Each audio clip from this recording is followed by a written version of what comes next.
नाज़रीन करम, अक्सर सुना होगा आ बैल मुझे मार, मगर ये पहली बार देख भी लिया कि नून लीग बशमोल पीडीएम ने मिलकर एक खुले बैल को कहा कि आ बैल और हमें मिलकर मारो। पंजाब असम्बली की तहलील अदम एतमाद और एतमाद का वोट, फिर अचानक इसमें एक नई टर्म आई कि नोटिफाई और डी नोटिफाई क्यों करना है। इसके बाद क्या सूरत हाल बनने जा रही है, नून लीग क्यों अचानक एग्रेसिव मूड से बैकफुट पर चली गई है, अदम एतमाद की तहरीक क्यों वापस ले ली है, इन सब पर आज की वीडियो में तफसील से बात करेंगे। नाज़रीन, पिछले चंद दिन से मुल्क की मुआशी और सिक्योरिटी की सूरत हाल हो जैसी हो रही है, वैसी ही कुछ सियासी सूरत हाल भी अब हो चुकी है। मुल्क में बड़े आईनी बहरान का पैदा होना, नून लीग पीडीएम ने जो किरदार अदा किया वो सबके सामने है। स्पीकर पंजाब असम्बली सप्तान की रूलिंग को मुस्तरद करते हुए रात गए गवर्नर पंजाब बलीगुर रहमान ने बड़ा धमाका किया और अचानक सारे दिन चलने वाली चामगोइयां को एक दवाम मिल गया और वज़ीर पंजाब परवेज इलाही को अचानक डी नोटिफाई करने का नोटिफिकेशन जारी कर दिया। इसके बाद सूरत किस तरह अचानक बदली, इसकी भी कहानी अलग है। गवर्नर की जानब से डी नोटिफाई का नोटिफिकेशन जारी होने के बाद हमजा शहबाज ने अपनी ट्वीट में गवर्नर और नून लीग को इनकी औकात याद करवाने की और संगीन गलती की निशानदेही कुछ इस तरह की कि साबिक वफाकी वज़ीर और मुस्लिम लीग काफ के रहनुमा मोनस इलाही ने वज़ीर पंजाब को डी नोटिफाई करने पर रद्देअमल में सियासी मुखालिफिन को आड़े हाथों ले लिया। मोनस इलाही ने ट्विटर पर अपने बयान में कहा कि कल रात को कमाल कर दिया है कमाल करने वालों ने। गवर्नर पंजाब ने वज़ीर को कहना था कि एतमाद का वोट लो, एतमाद का वोट स्पीकर पंजाब असम्बली ने करवाना था। अपनी घबराहट में नून लीग और पीडीएम अहमकाना हरकत कर बैठे हैं, अब दोबारा निजी होटल में कुकड़ी को मुंतखब करवाएंगे। दूसरी तरफ वज़ीर पंजाब को डी नोटिफाई करने के खिलाफ लाहौर हाई कोर्ट में दरख्वास्त दायर कर दी गई है। दरख्वास्त चौधरी परवेज इलाही की जानब से दायर की गई। चौधरी परवेज इलाही ने डी नोटिफाई करने के खिलाफ लाहौर से रजू कर लिया और दरख्वास्त दायर कर दी। परवेज इलाही की जानब से दरख्वास्त में गवर्नर को फरीक बनाया गया, जबकि दरख्वास्त में बजरिया प्रिंसिपल सेक्रेटरी और चीफ सेक्रेटरी गवर्नर को भी फरीक बनाया गया। दरख्वास्त में कहा गया गवर्नर पंजाब ने आईनी तकाज़ों को पूरा नहीं किया। गवर्नर ने चलते हुए इजलास में एतमाद के वोट का हुक्म दिया, जबकि नए इजलास में ही एतमाद का वोट लिया जा सकता है। दरख्वास्त में मजीद कहा गया है कि स्पीकर के इजलास ना बुलाने पर वज़ीर आला और काबीना को डी नोटिफाई करना गैर आईनी है। स्पीकर के किसी इकदाम पर वज़ीर आला के खिलाफ कार्रवाई नहीं हो सकती। और परवेज इलाही की दरख्वास्त पर लाहौर हाई कोर्ट ने वज़ीर आला परवेज इलाही को डी नोटिफाई करने से मुतालिक दरख्वास्त समाअत के लिए मुकर्रर कर दी है। Chief justice Lahore high court ने परवेज इलाही की दरख्वास्त पर समाअत के लिए लार्जर बेंच तश्कील दे दिया। लार्जर बेंच परवेज इलाही की दरख्वास्त पर समाअत करेगा। जस्टिस आबिद अजीज शेख की सरबराही में 5 रुकनी लार्जर बेंच आज ही इस अहम केस की समाअत करेगा।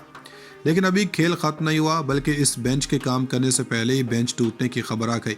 लाहौर हाई कोर्ट में वज़ीर आला परवेज इलाही को डी नोटिफाई करने के खिलाफ दरख्वास्त पर समाअत हुई। परवेज इलाही के वकील अली जफर समेत दीगर वकला अदालत में पेश हुए। बेंच के रुकन जस्टिस फारूक हैदर ने केस के समाअत से इनकार कर दिया। लार्जर बेंच के मुताबिक जस्टिस फारूक हैदर कुछ केसेस में परवेज इलाही के वकील रह चुके हैं। जस्टिस फारूक हैदर इस केस के समाअत नहीं करना चाहते। जस्टिस आबिद अजीज शेख ने रिमार्क्स दिए कि केस के समाअत के लिए नया बेंच बनाया जाए। बेंच के सरबरा आबिद अजीज शेख ने फाइल दोबारा chief justice Lahore high court को भिजवा दी। अब नए बेंच पर समाअत शुरू हो गई है, जिसमें वज़ीर आला के वकील अली जफर अपने दलाइल दे रहे हैं।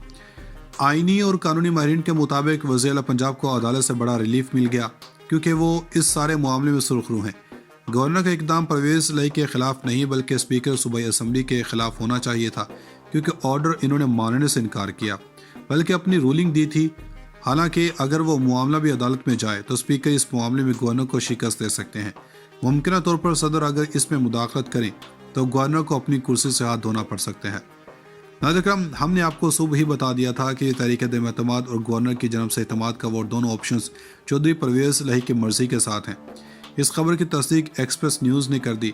खबर का उन्वान यह है, अदम एतमाद मंसूबा परवेज इलाही शामिल जरदारी शुजात ग्रंटर। और अब यह सब कुछ अदम एतमाद और एतमाद वाली बातें क्यों हुई? इसलिए कि तहरीक इंसाफ इस दौरान कहीं अदालत न चले जाए। हमने बताया था कि समरी दस्तखत हुई है, मगर वज़ीर आला खुद नहीं कहेंगे तो नहीं होगी। वज़ीर आला जंग में थे और जंग से वापस आए तो इनकी रिहाइशगाह पर 2 अहम शख्सियत मौजूद थी। इनमें तारिक बशीर चीमा और शुजात हुसैन मौजूद थे। इस मुलाकात के बाद सालिक जरदारी से मिलने गए और शहबाज शरीफ लाहौर से इस्लामाबाद गए तो इनको काफ़ी चीज़ें क्लियर हो चुकी थी। जरदारी ने कल शरीफ खानदान के रिश्तेदार के घर गुजारा। उसके बाद इनकी मुलाकात जब हो गई, ये वही तारिक बशीर चीमा है जिसके बारे में चौधरी वजाहत ने कहा था कि तुमने हमारे ख़ानदान को तोड़ा है। इसके बाद सरकारी प्रोटोकॉल को छोड़कर परवेज इलाही नामालूम शख्सियत से मिले। اب آپ اس سے اندازہ کر لیں کہ اس پورے کھیل میں کون کون شامل ہے۔ اب طے یہ ہوا کہ وزیر اعلیٰ کے منصب کے لیے چودھری پرویز الہی ہی ہوں گے، اور چونکہ وہ آپ اوپن ووٹنگ کرنی ہے تو وہاں شاید گڑبڑ نہ ہو سکے۔ اسپیکر نون لیگ کو دیا جائے گا اور ڈپٹی اسپیکر پیپلز پارٹی کو دیا جائے گا۔ لیکن چونکہ رات کو مونس الہی نے 1:27 پر ایک صحافی کو جواب دیتے ہوئے کہا کہ احتشام الحق نے لکھا کہ پی ڈی ایم نے پرویز الہی کو وزارت اعلیٰ کی پیشکش کی ہے، جس پر مونس الہی نے لکھا کہ ایبسلوٹلی ناٹ۔ اب دیکھنا یہ ہے کہ ایبسلوٹلی ناٹ ٹویٹر یا لوگوں کے لیے کیا گیا یا واقعتاً اس طرف جانا ہے۔ اب اندازہ اس بات سے کر لیں کہ آپ ان چکروں میں مصروف ہیں کہ پنجاب اسمبلی کو کس طرح سے روکنا ہے، اور ادھر لکی مروت اور بنو والا واقعہ آپ جانتے ہی ہیں۔ حالانکہ اگر وہ معاملہ بھی عدالت میں جائے تو اسپیکر اس معاملے میں گورنر کو شکست دے سکتے ہیں۔ ممکنہ طور پر صدر اگر اس میں مداخلت کریں تو گورنر کو اپنی کرسی سے ہاتھ دھونا پڑ سکتے ہیں۔ ناظرین اکرام، ہم نے آپ کو صبح ہی بتا دیا تھا کہ تحریک عدم اعتماد اور گورنر کی جانب سے اعتماد کا ووٹ دونوں آپشنز چودھری پرویز الہی کی مرضی کے ساتھ ہیں۔ اس خبر کی تصدیق ایکسپریس نیوز نے کر دی۔ خبر کا عنوان یہ ہے: عدم اعتماد منصوبہ پرویز الہی شامل زرداری، شجاعت گرانٹر۔ اور اب یہ سب کچھ عدم اعتماد اور اعتماد والی باتیں کیوں ہوئی؟ اس لیے کہ تحریک انصاف اس دوران کہیں عدالت نہ چلے جائے۔ ہم نے بتایا تھا کہ سمری دستخط ہوئی ہے، مگر وزیر اعلیٰ خود نہیں کہیں گے تو نہیں ہوگی۔ وزیر اعلیٰ جنگ میں تھے اور جنگ سے واپس آئے تو ان کی رہائش گاہ پر دو اہم شخصیات موجود تھیں۔ ان میں طارق بشیر چیمہ اور شجاعت حسین موجود تھے۔ اس ملاقات کے بعد صالح زرداری سے ملنے گئے اور شہباز شریف لاہور سے اسلام آباد گئے تو ان کو کافی چیزیں کلیئر ہو چکی تھی۔ زرداری نے کل شریف خاندان کے رشتہ دار کے گھر گزارا۔ اس کے بعد ان کی ملاقات جب ہو گئی، یہ وہی طارق بشیر چیمہ ہیں جس کے بارے میں چودھری وجاہت نے کہا تھا کہ تم نے ہمارے خاندان کو توڑا ہے۔ اس کے بعد سرکاری پروٹوکول کو چھوڑ کر پرویز الہی نامعلوم شخصیت سے ملے۔ اب آپ اس سے اندازہ کر لیں کہ اس پورے کھیل میں کون کون شامل ہے۔ اب طے یہ ہوا کہ وزیر اعلیٰ کے منصب کے لیے چودھری پرویز الہی ہی ہوں گے، اور چونکہ وہ آپ اوپن ووٹنگ کرنی ہے تو وہاں شاید گڑبڑ نہ ہو سکے۔ اسپیکر نون لیگ کو دیا جائے گا اور ڈپٹی اسپیکر پیپلز پارٹی کو دیا جائے گا۔ لیکن چونکہ رات کو مونس الہی نے 1:27 پر ایک صحافی کو جواب دیتے ہوئے کہا کہ احتشام الحق نے لکھا کہ پی ڈی ایم نے پرویز الہی کو وزارت اعلیٰ کی پیشکش کی ہے، جس پر مونس الہی نے لکھا کہ ایبسلوٹلی ناٹ۔ اب دیکھنا یہ ہے کہ ایبسلوٹلی ناٹ ٹویٹر یا لوگوں کے لیے کیا گیا یا واقعتاً اس طرف جانا ہے۔ اب اندازہ اس بات سے کر لیں کہ آپ ان چکروں میں مصروف ہیں کہ پنجاب اسمبلی کو کس طرح سے روکنا ہے، اور ادھر لکی مروت اور بنو والا واقعہ آپ جانتے ہی ہیں۔